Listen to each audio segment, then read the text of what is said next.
गणानां त्वा गणपतिगुं हवामहे कविं कवीनामुपमश्रवस्तमम् ज्येष्ठराजं ब्रह्मणस्पत नः शृण्वन्नोतिभिः सीदसादनम्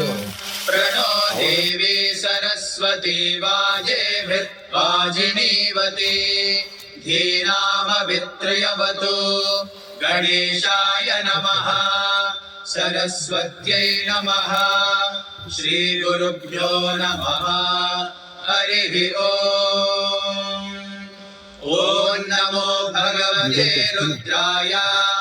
ॐ नमस्ते रुद्रमन्यवहुतोत इषवे नमः नमस्ते अस्तु धन्वने बाहुभ्यामुदते नमः या